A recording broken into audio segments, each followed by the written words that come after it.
we're going to be discussing styling. Two aspects of styling. One, to have the dance experience and be successful on the floor. Styling to make you successful on the floor. And then second, styling to make you look good. And that really covers all of styling. So we're going to start off, and we're going to have Tim discuss how do we actually dance? How do we actually move our body around the floor? Tim? Sure. Thanks, Ed. One of the aspects in today's choreography-minded activity that we have, we as callers are choreographically minded. And a lot of times we defer or even ignore the fact that there's some styling hints that are listed in some of our definitions and booklets and materials. And one of the basic things that we fail to mention right from the get-go is we say, okay, we identify who the partners and couples are. And we forget to explain what an inside hand is or an outside hand. We sort of just say, hey, everybody take hands. Make a big circle. It's a fellowship ring. And we say men's palms up, ladies' palms down, and everybody walk to the left or shuffle to the left or circle to the left. And sometimes that's all you get. And so you have Hoppy and Skippy who've never come to an activity before, and they get to doing this thing and skipping and hopping, and they're moving around. And they're going to continue to do that until somebody says, the less hopping and skipping you do, the less effort it is on your knees, and you probably physically ought to try to just kind of glide and keep level-headed and those sorts of things. But why not express that or say that from the get-go for the whole group to hear? And I realize when we're doing our first, if we're doing dance parties and those things, Hoppy and Skippy all night long. Don't worry about them. But if we're doing lessons and we're expecting that these folks are going to be a part of the activity, we want them in our circles, wherever your entry program might be, then we need to give them good habits and try to instill upon them these good habits right from the start. And that means identifying how they take hands, men's palms up, ladies' palms down. It's a platform for the ladies to rest their hand upon. Guys, you're not gripping the girls. You just have a platform there. We're not using thumbs. New dancers like to grab real tight, and you can see the skin squished up there, and the fingertips are getting red. You said you're holding your hands too tight. Loosen up. It's just a platform, and keep everything here at hand level where everything is. And I call this I explain, when I put the music on, you have to be in what I call dance-ready position. Hands held, men's palms up, ladies' palms down, and we're ready to go. Don't take hands with your corner, just we made a square, and form this dance-ready position. And now we start the game of, now we need to shuffle and learn how to walk or dance and shuffle to the left or circle to the right. And these are gliding steps. You emphasize that your heels aren't resting on the ground. You're actually sliding at the balls of your toes, right off the balls of your feet. And you're sliding, it's a gliding step. And it's effortless if you have a nice dance surface. If you're not blessed with a nice dance surface, like if we had to work on this rug, we would have problems with that. You have folks that like to be stylish, and they have these sneakers, and they're wearing sneakers and all these things that grip to the floor. Sneakers would be really difficult. We're going to have some difficult time showing some styling things here today on this rug, because you'll have to lift your feet unless you have a soled shoe that will glide on this surface. So it's one of those things that you have to look at the facility and the environment that you're in. If you're in a perfect world and you have a nice wood floor, even if it's tiled floor, what have you, they can still slide their feet. And I say, listen to the room slide, and you can hear the shuffle of the whole room going shh, shh, shh, to the beat of the music. And I said, we need to step to each beat of the music. And that tells the guy that really doesn't want to be there, who's walking around like this because he just wants to trot along. He didn't really want to be here anyway. That he needs to take smaller steps and try to slide to the music. And once they understand that from the start, then they can start to fall into place, and they'll adhere to what all the rest of the group is doing. And then you have to adjust to hoppy and skippy. Just keep the level feet, keep the feet sliding to the music. Try to stay with a forward lean. You don't want to rest, and you're not making walking steps, because there is a difference between walking and dancing. We are teaching square dancing, not square walking, right, Ed? And so it's square dancing, which means they have to learn to slide their feet and shuffle their feet in a gliding gait.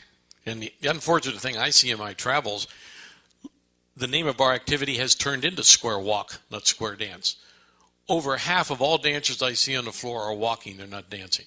I wonder if they've been told this, that dancing, you walk, you're on the balls of the feet in the front, walking, you're on your heels. And the music means a lot. You have to have a nice rhythmic beat that they can feel the gliding steps that they need to take. If it's over busy, if the music is back there, they can't feel that gliding step or hear the whole room go shh, shh, shh, shh. And that's a nice sound. How many times have you used that as an effect, maybe for a singing call where you turn the music down, then you hear the whole room just go shh, shh, shh, shh, and everybody says, wow, that's nice.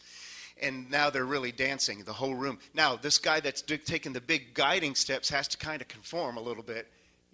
That fella, he's going to have to. And sometimes it's the ladies. I know some ladies that take long gaits when they do their load the boats. They're halfway around the square before the centers have finished anything. So with that in mind, with the sliding and the gliding step, and you're trying to get the room to feel that sense of dance, when you get that sound where the shh, shh, shh, shh, and you circle to the right, and it's the same thing to the other way. Go to the right, shh, shh, shh, and it's a great sound to have. Once you've accomplished that, then you can go on and start showing and dancing all these other dance actions that you wish to do. Again, if it's a dance party, I'm not so much concerned about those types of things. But on a class night, and we know that they're going to be coming and that we're wanting to keep these folks for as long as we can, then I'm going to emphasize the styling and technique of how to walk and those sorts of things. Ed, is there some more you want to talk about the walking side of stuff? You got it perfect. Okay, so that covers that. Again, then it comes to how to do and execute call by call. And on the bottom of the mainstream program sheet, the basic mainstream program sheet, there's a little paragraph on the lower right side of the page. Have you read that recently? If you read that, one of the comments it says, there's a sentence that I think we just don't even read. And it says that dance action should be shown from more than one position. Styling and history are to be shown as well. And it's in that paragraph. And if you don't read that little section, we forget that. We skip it because we are so pushed with time that we push through and skip the styling things. When these styling things are what is the beauty of the dance. And it's that beauty of the dance that I believe keeps some people into it. Now there's puzzlers. There'll always be puzzlers because we want callers, and we as callers, we're the puzzlers. Well, isn't it cool? And what if we did that? And if we didn't, and if you move, and then if you finish like oh, that's cool stuff. I want to call. And so the puzzlers become the callers. And so we train as puzzlers rather than dancers again. We have to think as dancers do and get back to the basics of how to shuffle and keep level-headedness and looking up. One of the things we're doing a little later is square recovery, and one of the things is posture. And teaching that and saying, guys, if you look up and see what's happening around you, you're going to be better off than looking down at the ground and hunched over and whatnot and not paying attention what's happening, not being visible to see or have hands available to do things. So those are some more of the items we'll get to here in a little bit. But each call per call basis now, we have styling hints. Now, do we need to go back to, oh, you must cross your hands behind your back on a do-si-do, or you must crisscross and do it this way? No, there's no must involved. It's whatever feels comfortable in your region, you do. There isn't a you must do it this way and what have it. All we have are recommendations. And on each definition, there's a little styling hint, some styling ideas that you might want to try to show. And it doesn't take any more time to teach or to tell that little thing, and it doesn't expand the amount of teach time. Some people say, oh, I skip it because it takes too long to teach now. I don't have time to show more stuff. But if you can, on a right and a left through or on a courtesy turn, which is one we do later, when you show the counter dancing and the body, how it works between couples, how to maintain handholds, and sometimes even eye contact. Those little hints will help the dancer learn the call better, execute it well for the future. Those are some ideas that I think you really want to go back to reading on. Sometimes, again, we skip those. So, Ed, is there some more you want to? We can back it to whatever we want. One way I like to sell styling in general, and maybe dancers aren't into styling, I say you want to look good when you're dancing. And a way to cause yourself to look good while you're dancing is to pretend that at tonight's dance there are 20 people from the local community out to observe and see what square dancing is like. They've never seen square dancing before. They're here, they're observing, and they're all watching you. So you are the example for them of how to dance. Oh boy, the men stand up straight, and I better do this stuff. That's the mindset we want to create. Now, one of the keys, to me it's the most important key on styling, because it prevents square breakdowns, is the taking of hands at the completion of calls. Now, there's nothing new on this. We've heard this many times. But there are little, what I call secret techniques that we can get the dancers to do this. If you tell the dancers, well, let's take hands at the end of a call, they'll say, okay, I'm done with a square through, and okay, I'll take the hand now. But life is going on, and the next call is coming. So I like to plant mental pictures in their minds of taking hands. So I tell them that when a call is completed, your hands must be taken 1/2 second after the completion of that call. Now they say 1/2 second? I think he means he wants me to do this kind of fast. Now, if they take a full second, I don't care. I want that image in their mind of the call is done, take the hands. And so what I do at a workshop, once I've explained this, maybe from an 8-chain through we call square through 4, so we're going to have lines facing out when we're done. And they're done doing the call, and I just start to count. I say 1, 2, 3. What are you doing? I say, well, I'm counting number of seconds it takes you to take hands. Whoop, right out there. Now the next time somebody doesn't take hands, say 1. I don't even get to 2, and the hands are out. Everybody's looking around for who doesn't have the hands. So that's a key way to get dancers trained to take hands at the completion of every call. 1/2 second, and actually do the counting in your workshop. But then there's phase 2 or part 2 of taking hands. It isn't sufficient to take hands immediately. If the arms are way outstretched, then the square is much too big to operate efficiently. So I tell people, whenever you take hands, elbows must be bent. Look at your elbow. Look at other people's elbow. Is it bent? That's the key. And I will stop and say, yeah, your hands are joined, but look how big your square. Are your elbows bent? They look, nope. And that pulls the square right in together. Those are 2 key hints on taking hands that really isn't written down anywhere except in this wonderful handout we'll give you at the end here. But that's the key to getting people to take hands.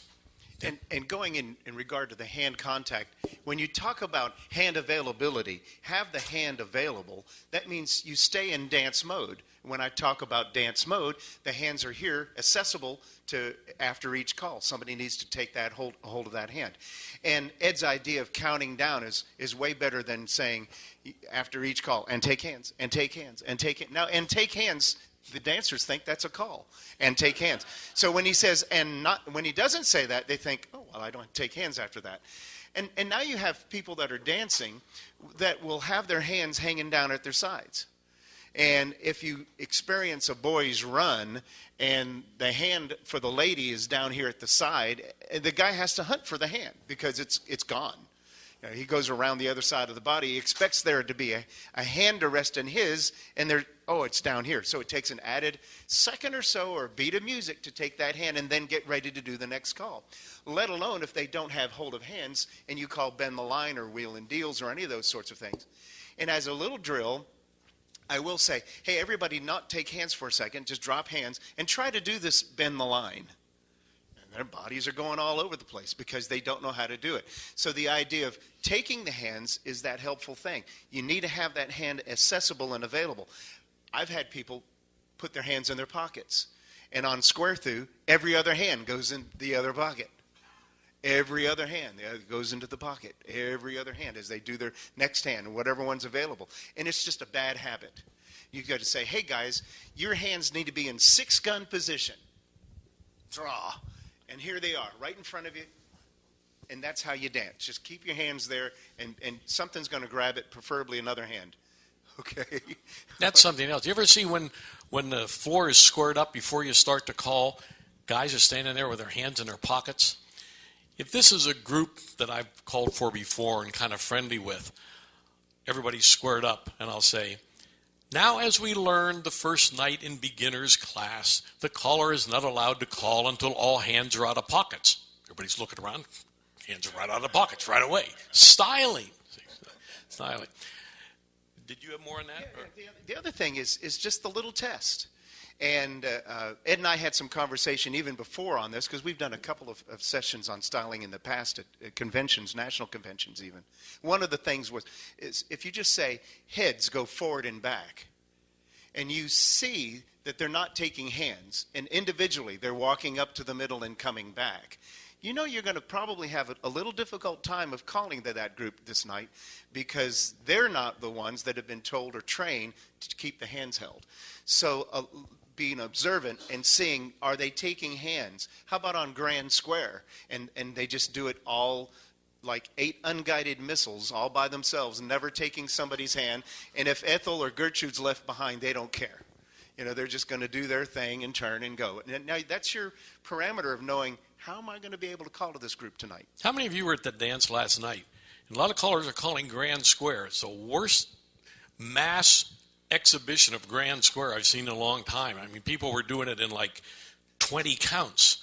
It was like 2 steps, turn, 2. It was just incredible. And what got me was, this is from callers and callers' partners. So if this is happening with us, what hope is there? I mean, to me, we should be demonstrating, doing the call in the precise time it's given.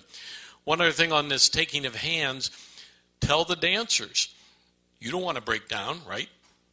So therefore, keep your set small. And you keep your set small by keeping your elbows bent when hands are joined.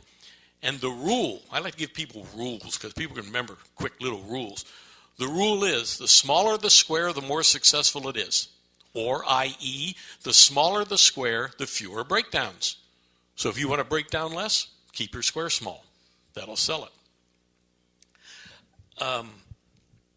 Another thing is, on regards to hands again, is now you have a problem of how long do they hold that hand? How long do they retain the handhold on pull-bys? Because later we start into right and left grands and those actions.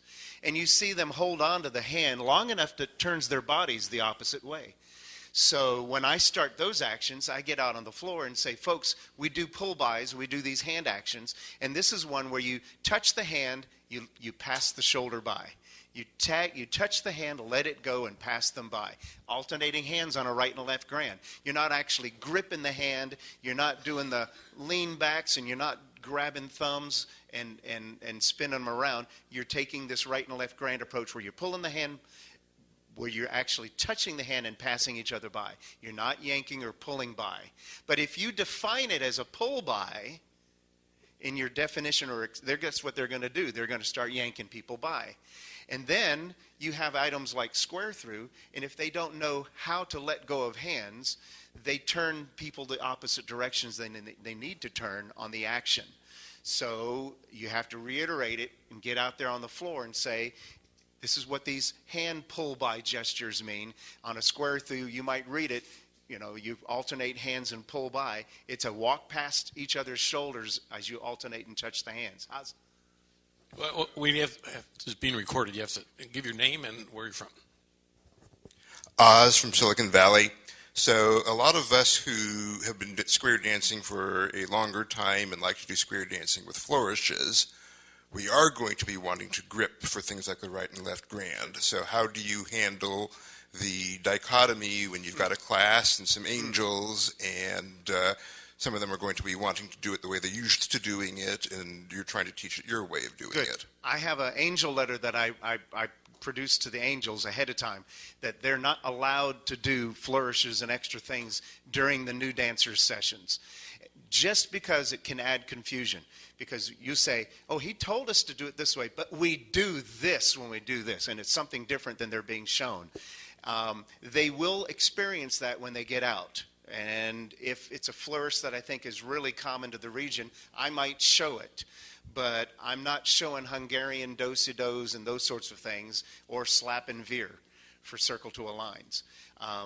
And so I'm going to teach the call properly, and I think that's what we owe to the new dancers, to be able to show those. Those flourishes are going to happen. If I see the angels doing those things, I'll get onto the floor and say, hey guys, they don't know how to do this. Here I am teaching grand square, and you guys are grabbing hands and sliding, doing the grand slide instead of the grand square, which is counterproductive. So and I hope I'm answering what I do. It might not be the right thing, but it's what I do, and I feel good about it. So that's. And Tim was saying about the problem of people holding hands too long. There's a caller in the state of Washington who came up with the greatest little slogan. I love this. He teaches people on a square through, when you pull by, he says, get rid of them. He says he has everybody say, get rid of them. Now that people start saying, get rid of them, especially turn through, right? Turn through, everybody holds on forever. He teaches turn through. Turn half, get rid of them. That get rid of them sinks into people's minds, and it works like a charm. Consider using that phrase, get rid of them. And with the added flourishes and things, there's a reason those flourishes and those types of actions are being embellished or added. In my personal opinion, for like example on the do-si-do, why some would prefer to do a Highland swing or fling or whatever they're doing, the grab thing. The reasoning they're doing that is because maybe they're bored of doing 115 do-si-dos in one night. If you count the amount of times you call do-si-do in an evening, in every singing call there's 3 or 4, and we do 7 singing calls in an evening, and then you call it in your patter, and all those do-si-dos they're doing, they'll wind up coming up with some creative way of doing it. Same things if you start off with head square through for every sequence, head square through. Now those dancers are going patty cake, slap, slap, slap, slap, bump, bump, rump, rump, turn. And instead of doing the action, because it's like, he called that call again. And another thing on the do-si-do. Last night, how many do-si-dos were called? A lot of singing calls. Every figure, the 4 figures, head square through 4, do-si-do, or promenade half down the middle, square through 4, do-si-do. Why do dancers swing on a do-si-do? I think it may be because they hear so many that they're bored, but I think that inherently they know that do-si-do is an awkward call. It's a double reversal of body flow. You go forward, and now you come back. That's one reversal. And now the second reversal to step back to the wave and do whatever you're going to do in a wave. A double reversal of body flow. And if you have this 7 times in a singing call and 7 tips a night, that's 49 do-si-dos. You dance twice a week, that's 100 do-si-dos. That's 800 reversal of body flows every month. People's stomachs are getting churned up. No wonder they're swinging, because a swing is a smooth dance, is a smooth flow for them. Now, if you ask anybody, well, is do-si-do an awkward call? They'll say no, because we can do it. So then it's not awkward. And granted, we round off the corner of the do-si-do. Consider, in your calling, eliminate 95% of your do-si-dos. It'll make your whole calling much smoother. I'm not saying eliminate do-si-do completely. It's a traditional call. It'll always be with us. But there's a basic rule of thumb. The more do-si-dos in your dance, the less smooth it is. We had a square. Should we get the square up and show them some things? Or? All right, go ahead. Yeah, let's get we our had square. Our volunteers that Come we on already and pre-selected. set the square up. Yeah. Yeah, we appreciate their volunteeringness. All right. So again, you have the normal inside handhold position when the music starts. And when they're talking and everything's fine and I don't have music ready, then I don't care what they're doing in their square, right? But when the music gets started and playing, I want the dancers to go back to the dance readiness mode. Inside hands are held. I express what an inside hand is. They have inside hands and outside hands. Later on, when we teach actions, that becomes pretty prevalent to be able to explain. Use your inside hands to do the turn. Or take your outside free hand and arm turn. Those things. But if they've never been told what an inside or outside hand is, we just take it for granted, then you have some problems. So again, there's your normal dance position. It's a small square. They made a small square because we have small space, right? So they have a small square. And then it's like men's palms up, ladies' palms down, join hands, and you'll circle to the left or shuffle to the left. And you can tell them they can look in the direction they're shuffling. They don't have to twist. They don't have to. If they have the dresses on, that's a natural thing. The ladies want to do the little twisty thing, so the skirts go out. And square back up a second. Let me just mention this at the start. How many times when you're squaring up the floor, and so the people are squared, and then they join hands? They've made a circle. In other words, they've changed the formation on their own. Now, granted, this won't hurt them at a mainstream or plus dance, but it gives them license to change the formation, and this can hurt them down the road. So I always encourage people, don't join hands in a circle when you're just squared up unless the caller says join hands and make a circle. Yeah. And another thing, then you have to explain with the couple that there's a balance between the two people. And if I tell you to occupy the place beside you, then that person has to take your spot. And there's this counterbalance that happens between couples. It happens on a run. If the girl doesn't dodge when the boy runs, then you're offset a body. And we have to explain that there is some counterbalance that occurs between couples. And that helps the set stay small as well. Yep. I wanted to get into there's styling when people don't know what they're doing. What if somebody is lost in the square? Caller gives a call and people don't know, or somebody doesn't know where to go. The key is to use hand gestures. Don't talk, because that's interfering with listening to the caller. Practice using hand gestures. You want them to turn around, just spin your finger in a little circle or point to the direction where they should go. That's perfect. Just point without saying anything. That's one key, one styling technique to keep people dancing when they're unsure what they're doing. And then the second key thing, if somebody becomes completely lost, say you become completely lost. Caller gives a call and you just have no idea. You're just doomed. Don't turn around. Because if you turn around, somebody wants to help you, and you turn around, here is this face in the person's face that's trying to help you, your face on, and it's hard to adjust somebody and help them if they're face to face with you. But if their back is to you, you can step up and kind of just gently put the arm behind the back, gently indicate where they're to go. Now we have to tell our people in class this and remind our people, even graduated dancers in workshops, if you become totally lost, don't turn around. Turn your head, and if you can see where you're supposed to go, fine, go there.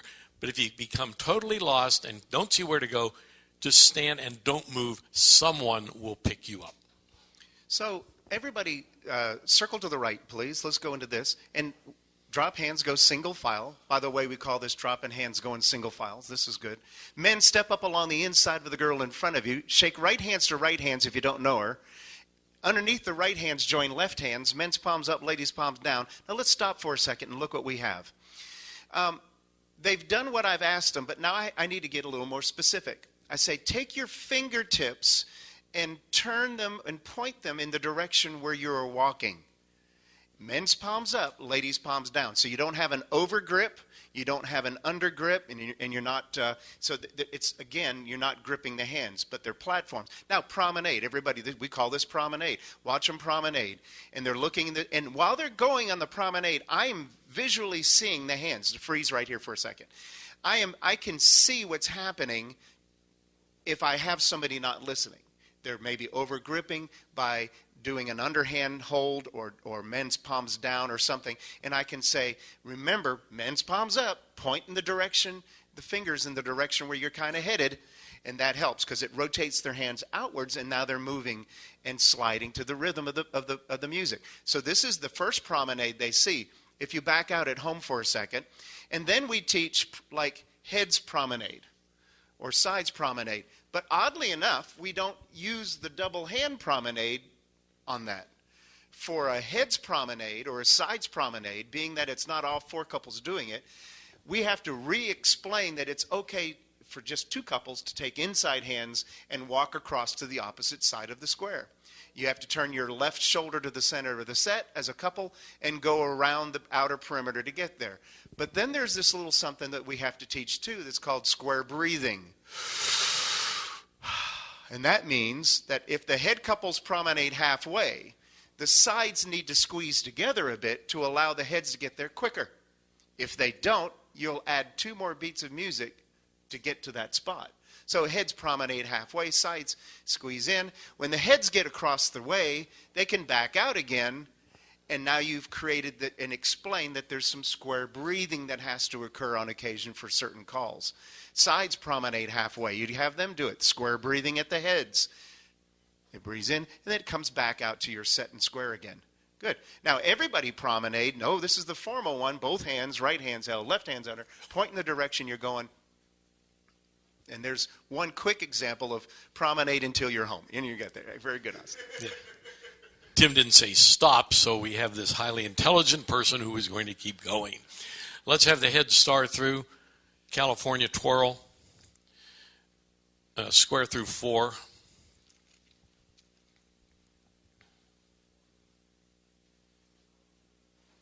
That was a test to see if you took hands quickly, and you all passed the test. I was ready to start to count the 1, 2. Okay. Cheering for him. Bend the line. Let me get to a specific call that I see. It needs styling work. Are all of you dancing plus? Can we do load the boat? Or no? All right. Remember this footprint. I want you to come right back to this when we're done doing this. Everybody load the boat. Go.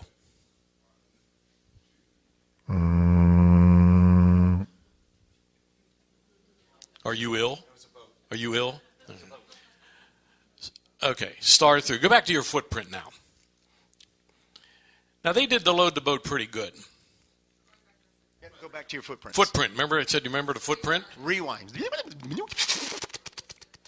Rewind. All right. Now I'm going to have you do load the boat again. And when I say freeze, freeze instantly. Go. Load the boat. Freeze. See the gap here? They're too far apart. The pass through is too long, which then pushed the whole square out. And that's what I see all the time on Load the Boat. The outsides have no trouble. They just cruise around the outside. The key is for the pass-through in the middle to be very tight. Okay, finish your Load the Boat. Slide through. Now, in order to get the mind picture to the dancers, I tell them that the pass-through in the middle has to be very short. They're used to thinking a normal pass-through from facing lines, so that's why they tend to go too far. So we tell them, think very short pass-through, and then as soon as you pass by the peripheral vision of the other person's eye, you immediately turn out. And the material on your sleeve should be rubbing the material on the other person's sleeve all the way through. It's a no-hands yellow rock for the centers. That gets the mental picture, and they're going to keep it tight in the middle. Load the boat. That's good. That's good. Star through. So if you paint that mental picture, a no hands yellow rock for the center, that'll keep it tight. But I see at dances all the time, the centers are way to the outside, much too big a pass through, and that just slows that square down. But maybe other squares have done it correctly, and now this square is behind the collar, etc. Okay. Go ahead and square your sets right back then. Veer home. Let's give a nice hand to these dancers. They're doing really well. They're very proficient. One of the things that we also have are dance actions that require support and balance. And without that support and balance, the action gets sloppy and all sorts of things can happen. The first action that we come across when we start teaching new dancers is the action swing in and of itself. Some defer the use of a swing or show a different form of swing depending on where in the group that you have. But if swing is in your repertoire, and it is probably for most of us, you have to try to explain how to do this and do it in a way that they can practice it at home maybe, and everybody gets a chance to practice this thing. So everybody face your partner and take your partner in a ballroom dance position like we're getting ready to do a waltz. Brian, the hand's a little higher. Yeah. Oh, no, I'm teasing. On a waltz, sometimes the hands on the guys, they try to take advantage of that. Now you have a pump handle that's in the middle of the square, pumping that's in towards the center of the set. And you need to slide right hip to right hip. Now these dancers are already dancing, so they automatically did that. But a normal group would be face on, taking that position. So you have to explain, you have to slide right hip to right hip. There's two styles of swing. I teach the walk around one just because that's the easiest, I think, until they really get feeling good about how this balance. Now I said there's a pole that has to go between the shoulders of the two of you down to your feet. And you have to swing around that pole. That's the center of gravity of the two people. And if you explain it that way, and you have to walk around each other. Now, if either one of you leans forward or backs up, you're going to push the other one out of balance. And so you have to walk around each other in 4 or 6 quick steps. On this carpet, it's going to be a little more difficult. So swing the partner, looking over their shoulder if you can, if not, just in that direction. And you've done it. Now, at the end of the swing, what do you tell them? If, let's say, you've taught the swing, but you haven't told how to get out of one, you simply let go of the pump handle, open facing center set of position. The person you swung is on your right, guys. Beautiful. You've told them the whole thing. You've told them enough that they can do this swing action. But if you leave that part out, they don't know how to release out of a swing. And then you get all sorts of strange things happening. It's on swings. And then it's like the more they practice the swings, the easier they get this balance between the couple.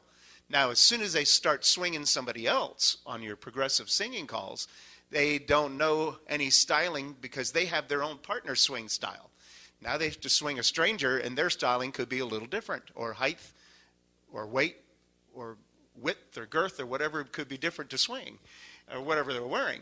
So as a guy, it's sometimes odd to swing, and they have a strapless dress on in the back. I don't know where to put my hand back here. I don't feel comfortable.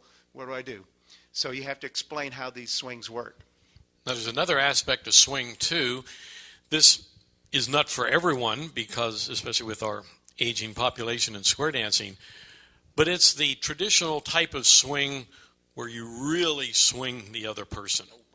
Buzz step. Yeah. And it looks wonderful. But you can only do it with people that want to do it. And you can tell, and if you're dancing and one of the people in the square on the singing call, you get to them and you start to swing and they start to go a little faster, then you can go faster. And so we'll give you the formula for the buzz step. The key on the buzz step is you lean back. The further you lean back, the faster you can go. If you try to do a buzz step, and I'll demonstrate with Marilyn, and once you talk us through this. Mm-hmm. Sure. So they're going to take the normal swing position. Their inside feet are almost touching. They're kind of together. And now he's going to lean back. And he's spinning, rotating. So we lean back. Leaning back to go faster. Now the girl has to be confident that you're not going to drop her. Right. And there's a center of gravity. Let's give Marilyn a nice hand for being such a swinger. She's going to get a reputation. Be careful. But it's the swing is a lost art, and if you can find someone that can do the swing like that, it's just wonderful. But the key is you have to lean back. If you don't lean back, you'll stumble all over yourself. It's lowering the center of gravity. Oz, we have a... Oz, Silicon Valley. I'm also a contra dancer, and I'm going to disagree with you. First of all, for the walking swing, it's usually a good idea to tell people to take slightly shorter steps with their right foot. Secondly, you don't really want to lean back in the swing. You want to support each other's weight vertically, and you want to give some weight, but you don't actually want to lean back because that's going to cause an overbalance. Unless there's an equal balance. Yeah, unless there's an equal balance. I've never had a problem with leaning back. The further I lean back, the faster I can go. And so you'll develop a styling between your own couple where you'll get an equal balance. And so you really won't know that there's that a bit of resistance. Let's go on to arm turns for a second, too. There's actions with arm holds. Now, they're like scoot back and flutter wheels and those sorts of things. And yet, the more the dancer dances, they tend to not go to those arm holds. They go to a hand hold. And they just do the hand hold rather than an arm hold. But the arm hold is designed for you to get around each other quicker. You can get, and there's some stability. Now, so everybody face your corner, and with your corner person, do a right arm turn. Now, you join right forearms, you don't grip the hand, and you don't go past the elbows, guys. And you turn that, but don't, okay, arm turn, but wait, we've let go here. So now, an arm turn has no ending. It is a continual action and motion that you just do, and you don't overgrip. You have to keep those hands, and if you do overgrip, then you realize you're going to have bruising involved by one or both. So you have to kind of look and be observant. Are they overgripping? Turn that arm turn around again, please, and go to your partner and do a left arm turn, your partner. Come back to your corner now and just bow to your corner. And all of these things flow. So when you're teaching scoot back or flutter wheels and they require the arm hold, you've kind of explained how to take the arm and why it's important to do that rotation action on flutter wheels or especially. And on a flutter wheel, you don't let go of that arm hold until you're ready to back out to your spot. Otherwise, they do a half a flutter, they let go, and then they drag her around. Or him around, depending on who's doing which part. So those are actions that require the support and balance too, but also some other styles, like a ladies' chain. You want to show? We should do the ladies' chain thing. So if I say head ladies' chain, and you teach, okay, you start off. Girls shake right hands, pull by, take a left hand gent with a guy, and guys wheel their left face around, all the way around to face back in. Yeah, okay, that's about what we hear when teaching. And if you have a lot of angels, you might even hear less than that as a description, because they rely on the angels to get the people through it rather than you're describing it. And if you're doing that, I would say, don't. Go back to teaching it like there's no angels in the room. So that was one way. The other way is, hey, ladies, in a minute, you're going to shake right hands and pull by with each other, and you're going to take the left hand of the opposite guy. Now, guys, when you lead the girl in there, did you hear the word lead?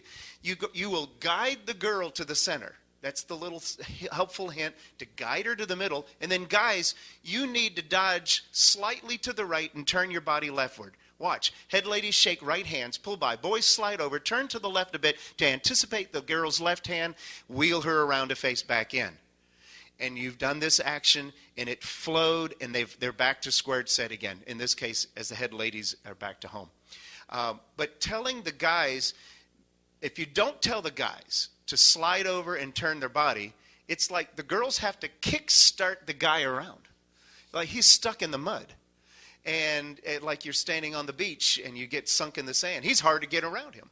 So side ladies chain. Go ahead, guys, slide to the right. Shake her left with the oncoming. Greet her and wheel her left face to get back in. You're anticipating that she's arrival and you're ready to rotate her back into position. Side ladies chain back. And notice, though, with four ladies chain, the styling changes to stars. And these are fingertip palm stars where the palms go fingertips pointing to the ceiling. They're not gripping of hands. So all 4 ladies chain. All the guys have to slide. We all have a part in it. And I actually ask the ladies to count. And I make a joke out of it when we teach that. Because the ladies don't count. They don't know how far to go. If it's a 3/4 thing and if the ladies aren't counting, the guys just see women. They don't know which one to reach for. So girls chain 3/4, make your star. Girls count with your left hand. 1, 2, here's number 3, I take you. Good. All 4 ladies chain 3 more quarters. There it is. Count, ladies. And you got your partner. So that's just a typical. Now, that didn't take too long to show a styling hint while I was teaching. And that was the point we're trying to make. These hints are so subtle that you can tell them and describe them, and they learn them. It's a good habit. Next item. Everybody do a right and left grand. And when you meet your partner, promenade back home. Okay. The way they did it is the normal way you do it. Here's a little styling flourish that we can do. Marilyn, you want to come up? Can we have you step out just a second so Marilyn can step in there? We're going to... No, you're in. Okay. So we're going to do a right and left grand again, but watch what happens when Marilyn meets her partner, which will be over here, which is right where you can see. Go ahead, right and left grand.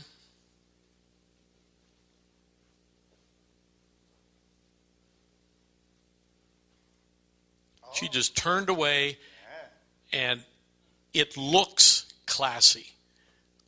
Primarily because hardly anybody does it. Some women will do it, but it looks good. So let's break it down and see how do I teach this to my dancers at home because I want them to look good while they're doing it, especially when they haven't seen it before. Start your right and left grand. When you meet your partner, stop like a full step beforehand. Go ahead. Start your right and left grand. When you meet your partner, pull by with the last one, and now freeze here. The girl must turn away to her left now. She can't wait until she gets to her partner. Her action of turning to the left will let the man take 2 steps forward. She will finish her turn to the left at the same time the man is beside her, and it works like a charm. Consider doing that yourself. Consider showing that to your dancers at home. Another neat thing to do is if people in the square are wearing skirts, or square dance dresses, which may not happen too much anymore, unfortunately. But what's neat is if the caller says heads to the middle and back, and I'm with my partner and I have her hand, we'll go in, and as we come back, I'll twirl her under. And if she has a skirt on, the skirt will fly, and it looks really impressive. You move in, you come back, and the skirt flies. What's really neat is if the opposite lady has a square dance skirt on also. And you two know each other, 2 couples know each other. So you both go into the middle and come back and the skirts fly and the sides are just shocked out of all these skirts in their face. It looks impressive. Now the question is, how does the girl know, how does my partner know when to turn? Because if we go into the middle and how does she know whether I want her to turn or not? If she starts to turn and I don't want her to turn, I could bend her arm in an awkward position. So what I will do, I will signal her. And when the caller says heads to the middle and back, as we start in, if I want her to twirl, I will squeeze her hand. And then we move in, squeeze her hand, and that tells her to turn. If I don't squeeze her hand, she knows not to turn. That's a neat little flourish to show your dancers. Another action is the trade action. If the heads will lead right, and then circle to the left 3/4, please, because I don't dare to call circle to a line. Okay, everybody pass through. So we're on the trade family, and I always like the habit of teaching of the big things first, and then you work your way down to the smallest. So I'm usually doing couples trade, and then I'll do ends trade and centers trade, and I'll get them in waves, and I'll do similar things with the ends trade and the centers trade, and then I'll do couples trade and different things like that. But then you have to sometimes show partner trade, which is the smallest of trades and somewhat the more difficult one. The smallest of them sometimes can be difficult to see because you're so close to it.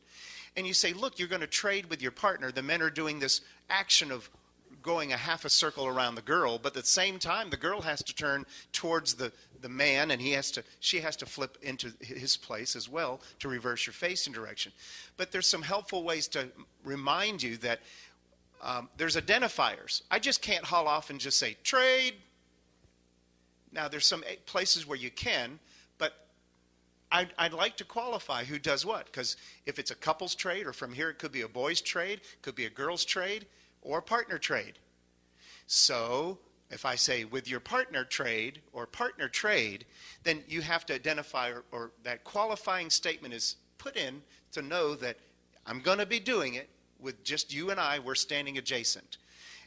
Now, if they're arm trades, those are the easy ones. The arm trades, right trade or trade by the left or trade by the right. But the partner trade has that collision thing going where they have the rule passing right shoulders to get around each other. So a little helpful hint there is I tell the man that sometimes that role as a leader, we do sometimes lead the dancers a bit, is to take the two index fingers that you have the inside hand held, and you simply twitch them upwards towards you. A reminder, you're coming towards me. It's a little finger gesture where you just you're coming towards me with that hand being held. Now that it keys the lady that she's going to be doing the trade with you, not with the other couple. The other way, another alternative way, is to take and do that, or you can drop the hands between the body. If you drop and throw the hands behind you, the momentum of dropping the hands and turning has you turn towards each other. So do a partner trade with some of those styling hints. Okay, and you get around each other as you've done the action.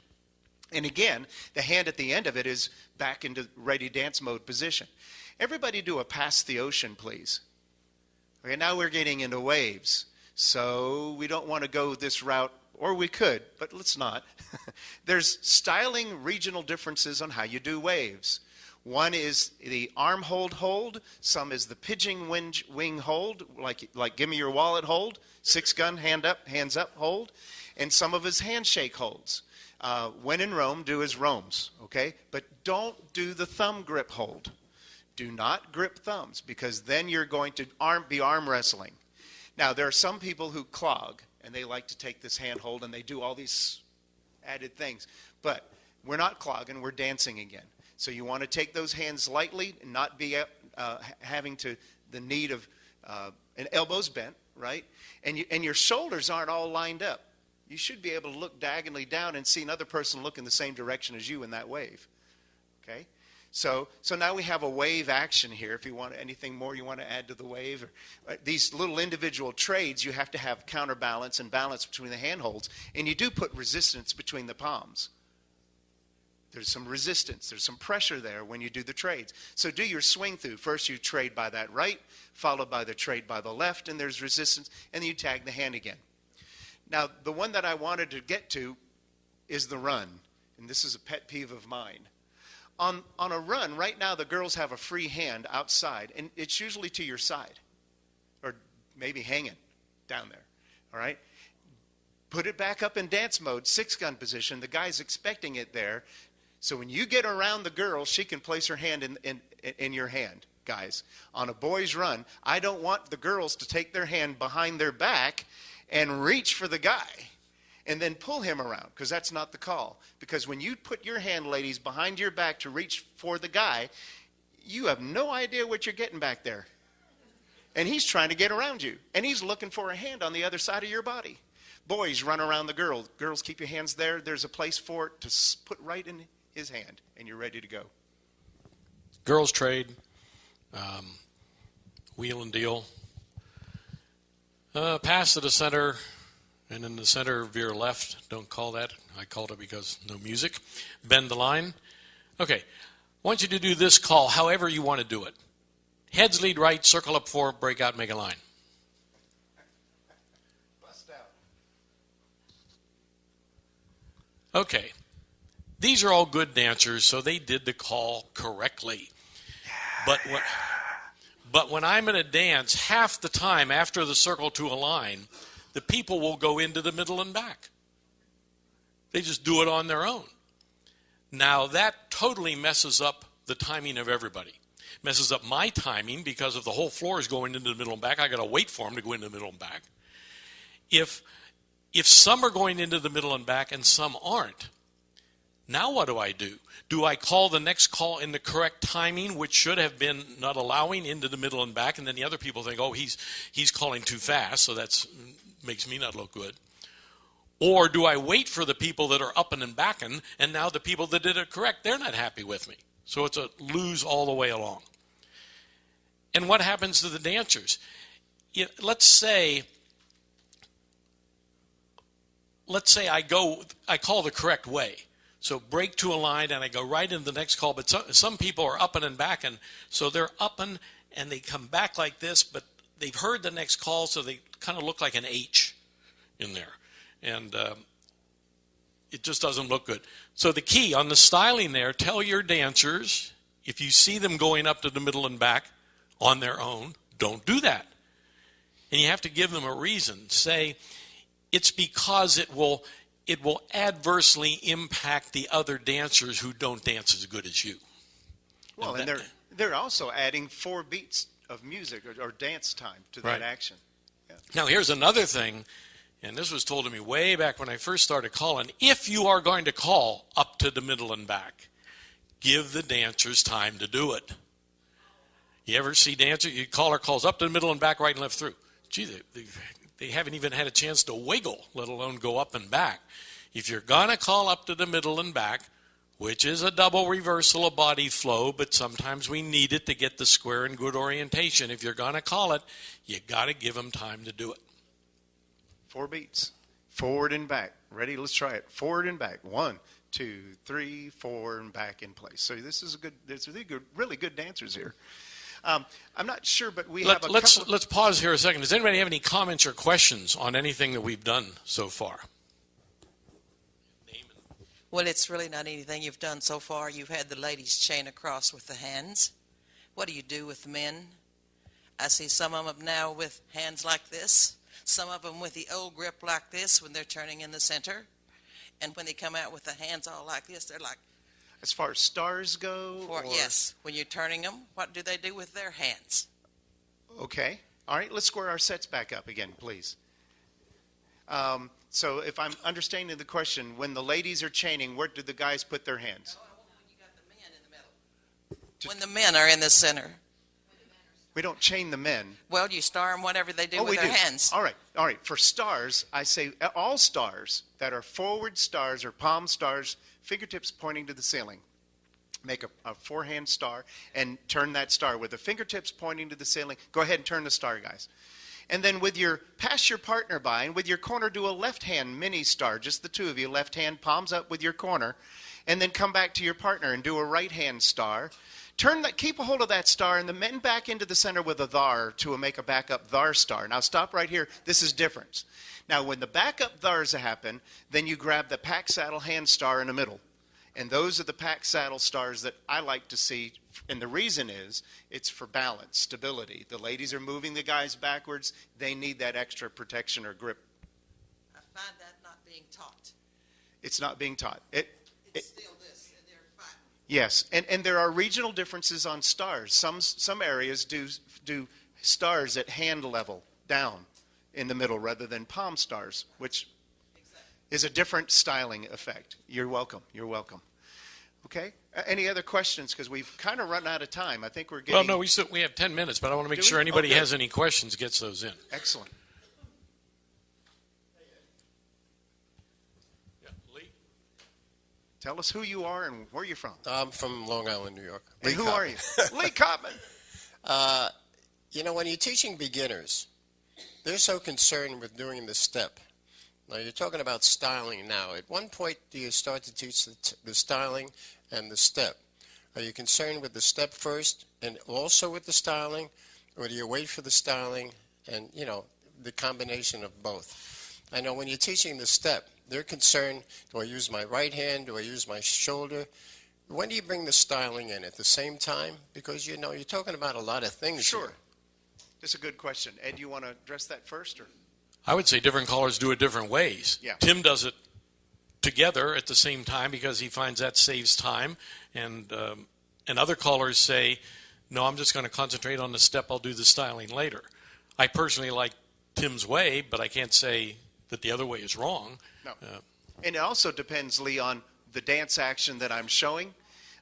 For example, on a grand square, I want them to understand the action of taking the 3 steps and turning on the 4th beat, taking hands, and those sorts of things. You might do that styling in combination with the action. The lady's chain, I might initially show the shaking of the hands pulling by and taking the left and turning. And now let's try it this way, guys, with the added styling. And then I'll add the styling in. And the ladies will say, oh, that was much more smooth. Yeah. Okay. Getting back to the load the boat. One of the things I do on load the boat is I break the squares up and I put them just with 2 couples. And the hardest part of load the boat is the center part. And I just have them roll away with a half sachet, and I have 2 couples work. And then I teach them load the boat just with 2 couples, because the end part is easy. That's not a problem. And then I just teach the load the boat with just 2 couples working.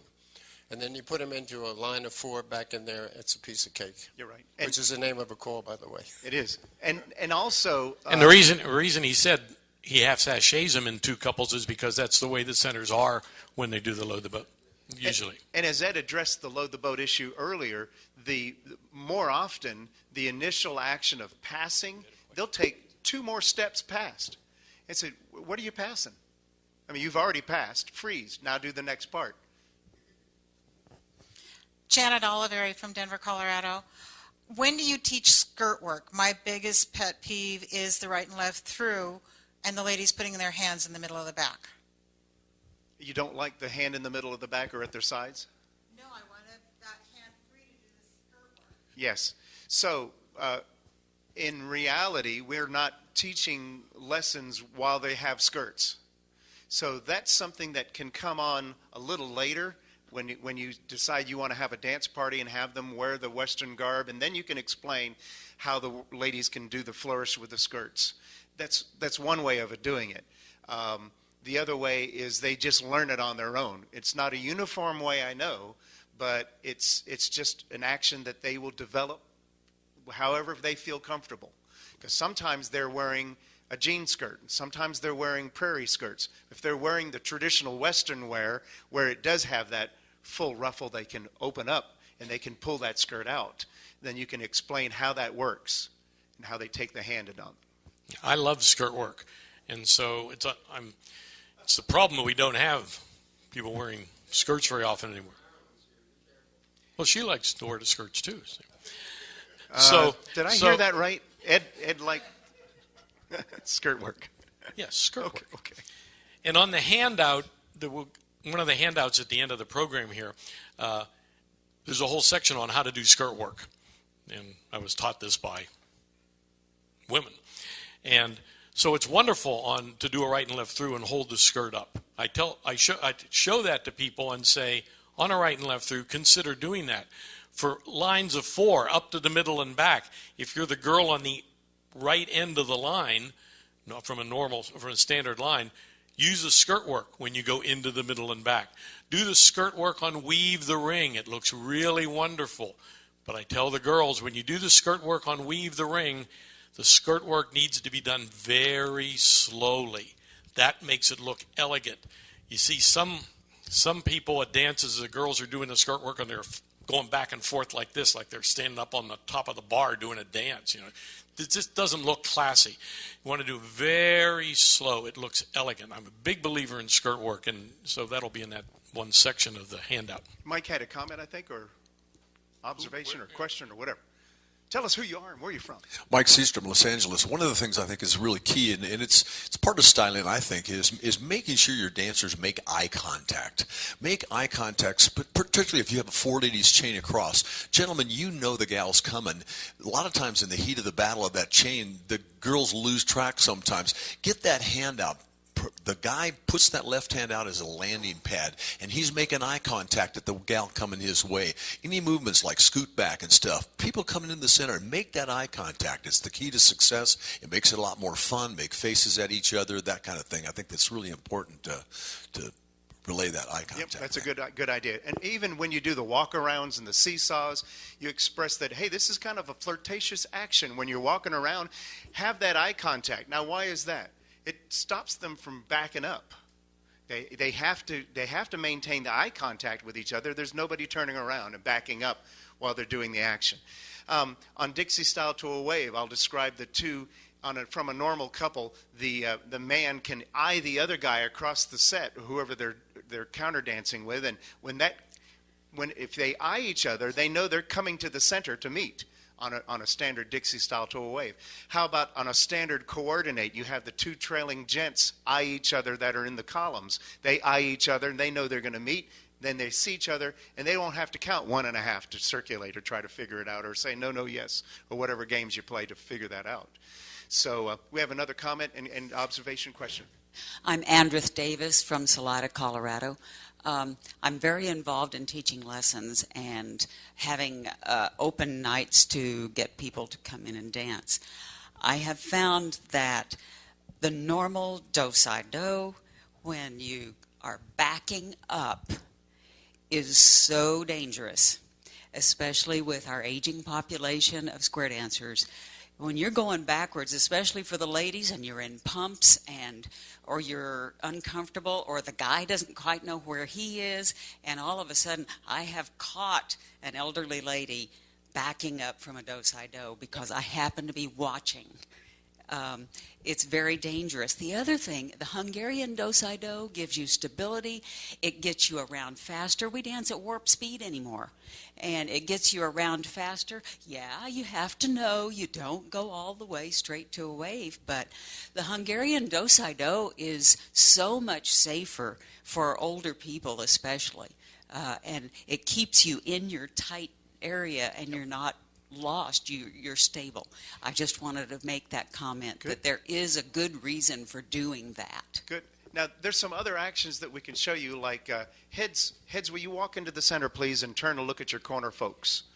All right. So I use the action slide through early, and I teach the action slide through because I don't have trouble with hand problems. So people say, well, they need stability and grab hands. They can do that by keeping the hands in a ready position, and they pass and turn. You're already doing pass-through, so the turn isn't the problem. Once they do the quarter turn, the hand is available for them to take and rest their hand upon. So do a slide-through just for a second. And so long about towards the end of lessons, I say, oh, we have another form of this action. 1, 2, 3, 4, 5, 6, 7. 7 seconds to take hands in the middle. That was 6.5 seconds too long. So counter this, guys, with the action star through. You have to describe that it isn't a hand grip. We're going to do the similar action, but they're going to touch hands. The men are going to make a cup. The girls are going to twirl underneath that cup. A quarter turn to the left for the ladies, the right for the men. So let's do a star through. They take those proper hands that you tell them, but it's not a grip hold. And then at the end of the star through, what do dancers need to do anyway? They let go to readjust the hands. So the slide through, I don't have that issue. It's just there. The hand's there, boom, 2 steps, they're done. So that's one thing. Otto. Yes, Otto Waterman from Trinity, Texas.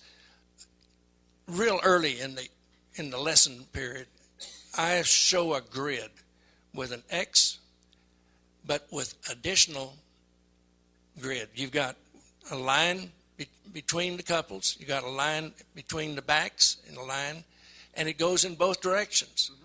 So if you did a star through right now, you still have the grid. There's 3 lines going in two different directions. Pass through. Now when you wheel and deal, that gent that's in the middle has to stay in position, and the end comes around, because they have to dissect that center line. Mm-hmm. And when you don't teach it that way, or you teach a boys run and the girls don't slide, ladies don't slide together, my God, you can't believe how big that square can get. Well, and here's a good trick. Let's have the very end boy run around 3, and the others don't do anything. This is a good example. So we don't want this to happen. The other 3 need to counter dance, because otherwise you have your bodies out of place by one person each way. And you continue that, you'll have the whole square offset. So the rest of the square shifts down, and that boy unrun just for a second so Otto can finish his other comment. The big deal is, now y'all going to slide back. Slide over, come back. The big deal is that we've taught for years active and inactive couples. There's no such thing as an inactive couple. Everyone is active. Okay, we're out of time actually now. Thank you for the square. Let's give a nice Appreciate hand that. to the dancers. Yes. Ed has a handout, as well as I do, on the chairs. Yeah, we have handouts on the chairs. Stay here a second. Mine are entitled Tips for Better Dancing and How to Look Good When You're Dancing. And Tim has a multi-page handout. Feel free to make copies of these and pass them out to anybody you want. I tell our people at home the tips for better dancing, if they memorize that sheet, they will break down very seldom. I tell them it's up to you. You can put it away in the drawer and never look at it, but if you memorize everything on that sheet, you will not break down. Ed, we appreciate your being here. Are these on the thumb drive before they go? Are these? Yeah, these are all on the thumb drive also. Also on the thumb drive. Right. Let's give Ed Foote a nice hand. And Tim Marriner. Thank you very much for being here. Don't forget, check off your critique sheets, how you like the session. Thank you.